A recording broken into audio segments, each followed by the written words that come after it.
Oi, pessoal, tudo bem com vocês?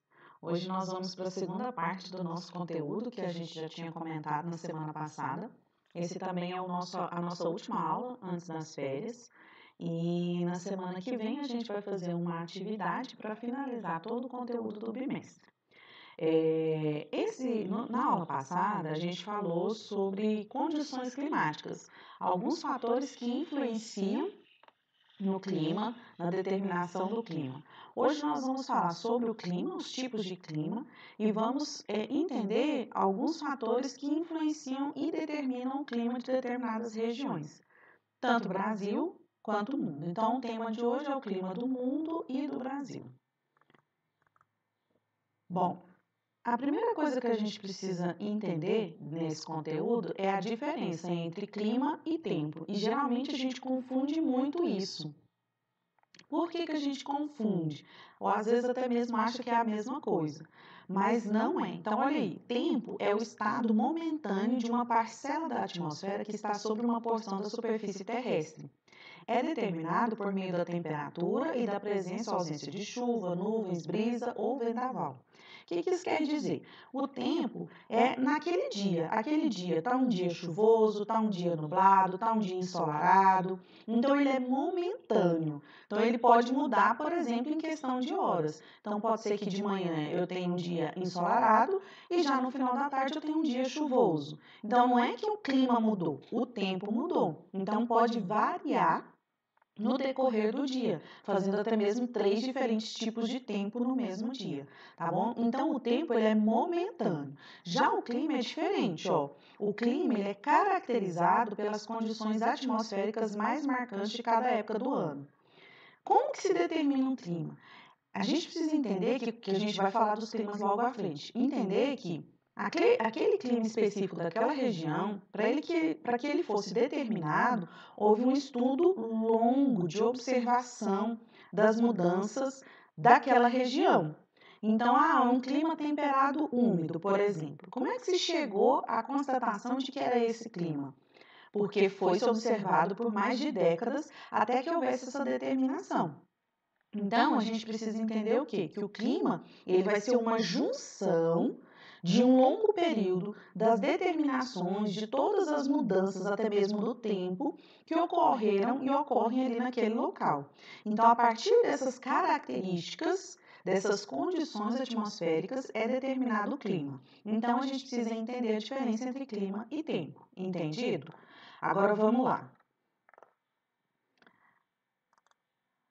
Bom, a partir da determinação do clima e do tempo, a gente tem a previsão meteorológica. O que é a previsão meteorológica? A gente, a partir da análise de dados como a temperatura diária, a umidade, pressão e os ventos, consegue realizar um cruzamento de dados desses elementos e fazer uma previsão do tempo. E assim fornece informações dos dias que vão chover, fazer sol e qualquer outra variação climática. Então, o que acontece? Vários locais do mundo existem estações meteorológicas. Essas estações são responsáveis por coletar dados para que faça uma previsão. Isso utilizando imagens de satélite, por exemplo, para ver as chegadas de frente fria. Tudo isso influencia na previsão. Então, existe uma série de tecnologias que está envolvida, uma série de análise de dados que está envolvido para que se chegue a uma previsão. Pode ser. Por que chama previsão? Porque pode ser que não ocorra. Então, o meteorologista, que é um cientista do clima, ele faz uma previsão das possibilidades do que pode acontecer no tempo daquela região. Então, a chance, por exemplo, ele previu que vai ter chuva amanhã. Não é aqui em Goiás, né, gente? Porque aqui nós estamos em tempo seco, não vai chover até final de setembro, não tem chuva por aqui. Mas digamos que ele previu que vai ter chuva. Aí não choveu. Por quê? Porque era uma previsão, havia uma possibilidade de ocorrer chuva. Se não ocorreu, não tem como, né? Muitas vezes há margem de erro em relação à previsão meteorológica. Então, é quando utiliza vários instrumentos termômetros, imagens de satélite. Então, existem umas N formas de coletar dados, analisar esses dados e fazer uma previsão. Às vezes, uma previsão diária, semanal, mensal, e que pode se concretizar ou não, tá? Então, a previsão é só uma possibilidade do tempo naquele local, na cidade, ou no estado, no país, ou até mesmo no mundo. Bom, olha o que ele fala aqui, ó. A coleta das informações ou dados são feitas nas inúmeras estações meteorológicas dispersas em distintos lugares do mundo. Esses são lugares específicos para a realização da previsão do tempo, onde estão instalados os aparelhos como termômetro, que mede a temperatura, anemômetro, que mede a velocidade do vento, pluviômetro, que mede a quantidade de chuva, higrômetros, que mede a variação da umidade relativa do ar, e o barômetro, que também vê a direção do vento.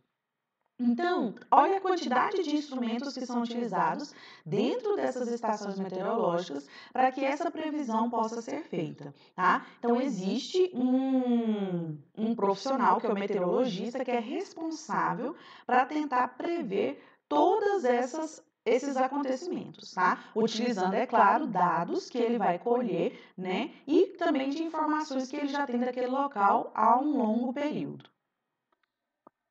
Agora a gente vai ver aqui os climas do mundo. Eu quero que vocês observem primeiramente no mapa que existem diferentes cores que representam cada clima, mas que a maioria dos climas estão sempre de forma horizontal. Sempre de forma horizontal, em faixas. A gente chama isso de faixas climáticas. Por que acontece ou por que é dessa forma o clima no mundo? Porque está relacionado com a incidência de luz solar sobre a superfície terrestre, que está aí entre os trópicos e a linha do Equador, certo? Então, essas faixas climáticas, elas estão diretamente ligadas ao posicionamento da Terra em relação aí, né, à incidência de luz solar. Bom, os climas são divididos em climas quentes, climas frios, climas temperados e clima de altitude.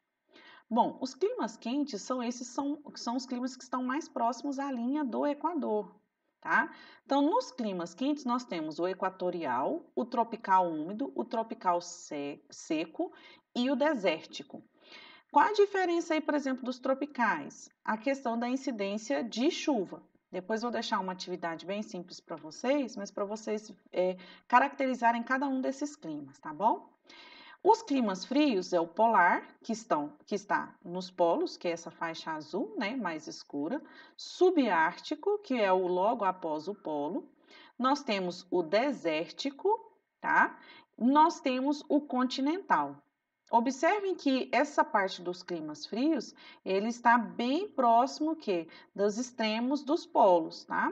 Tanto aqui quanto aqui, tá? Aí nós temos os climas temperados.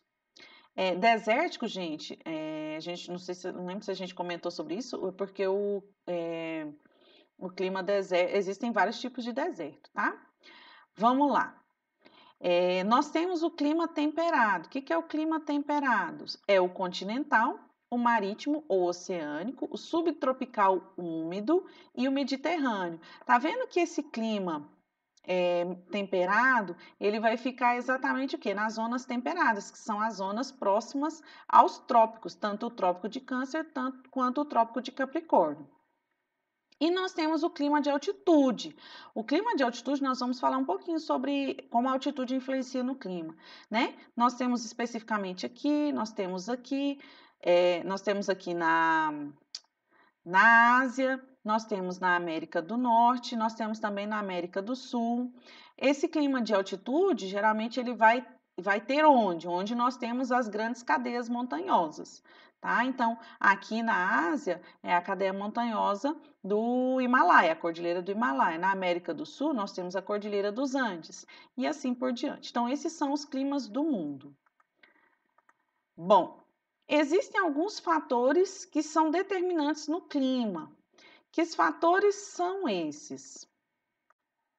O primeiro fator são as correntes marítimas. O que são as correntes marítimas? São massas de ar, tá? Que têm suas características de temperatura, pressão e umidade alteradas ao se deslocarem sobre as correntes marítimas. As correntes frias absorvem o calor e a umidade das massas de ar. E as correntes quentes fornecem calor e umidade a esses bolsões de ar atmosférico. Então, as correntes marítimas, elas influenciam diretamente no clima do continente. Por quê? Porque elas têm a capacidade de carregar umidade, capacidade de trazer baixas ou altas temperaturas para dentro do continente. E aí isso é importante, por quê? Porque se há uma mudança muito grande das correntes marítimas, a gente pode ter uma alteração muito forte do clima do planeta, por exemplo, tá? Que o El Niño e a Laninha, que a gente já estudou sobre isso, acho que a gente vai estudar no final do ano, está diretamente ligado com a questão das correntes marítimas, que é uma mudança que ocorre no clima, é um fenômeno atmosférico. Então, o que acontece? Com a movimentação dessas correntes marítimas, elas podem trazer umidade e calor ou também baixa temperatura para dentro do continente, o que influencia na determinação do clima. Aqui a gente tem outro fator, que é o da altitude.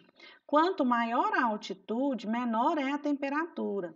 Por quê? Né? Porque o ar vai ficando mais rarefeito e isso vai influenciar. Então, quanto mais a gente sobe em relação ao nível do mar, menor é a temperatura. Estima-se que a cada 200 metros diminua em torno de 1 grau na temperatura. Então, se um local é mais alto do que o outro, ele vai ser mais frio, que é o que acontece com Anápolis e Goiânia. Então, Anápolis é mais frio do que Goiânia. Por quê? Porque nós estamos numa altitude maior do que Goiânia. Então, tanto quando a gente vai para Goiânia, sempre a gente desce, né? Quando a gente volta, é sempre subindo. Então, às vezes, esses poucos metros de diferença faz diferença na temperatura. Então, aqui é bem mais frio, né? A gente vai lá para Goiânia e acha lá super quente. Os pessoal de Goiânia vem para Anápolis e acha aqui super frio, principalmente nessa época do ano, que é a época que faz mais frio, né? Então, é exatamente por causa do efeito da altitude.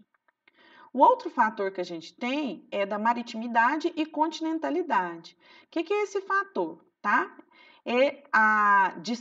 Distante da água, grande variação de temperatura. Próximo da água, pouca variação de temperatura. O que isso quer dizer? Que a água, ela durante o dia, ela se aquece, certo? E também o continente. Só que a diferença é que o continente, o solo, ele libera aquele aquecimento que ele recebeu durante todo o dia de forma muito rápida. Já a água não. A água ela demora mais a liberar esse calor. Como ela demora mais a liberar esse calor, essa temperatura acaba indo para dentro do continente e influenciando também o clima. Então, durante o dia, o continente fica mais quente e o oceano mais frio. Durante a noite, inverte, o continente fica mais frio e o oceano fica mais quente. E aí, esse calor acaba migrando também para o continente. Bom, e para finalizar nossa aula, que eu não quero que ela fique tão extensa, nós vamos falar aqui sobre os climas do Brasil. Então, quais são os climas que nós temos no Brasil? Nós temos o equatorial, o tropical, o semiárido, o subtropical, o tropical litorâneo e o tropical de altitude. Então, esses são os climas do Brasil. Cada um tem características específicas. Então, a atividade que vai ficar para vocês é para vocês caracterizar cada um deles. Como, por exemplo, grande quantidade de chuva, chuva o ano inteiro, pouca chuva, as temperaturas médias, tá? Então, vocês vão caracterizar tanto o clima do mundo quanto os climas do Brasil. Então, eu vou deixar essa atividade para vocês, tá bom? Então, essa foi a nossa aula de hoje. Espero que tenha sido bom para vocês. É a nossa última aula desse bimestre. As próximas postais serão somente atividades, tá? E a gente se encontra em breve, não sei se em agosto. Se não, a gente vai continuando por aqui também, tá? Um abraço para vocês, um beijo.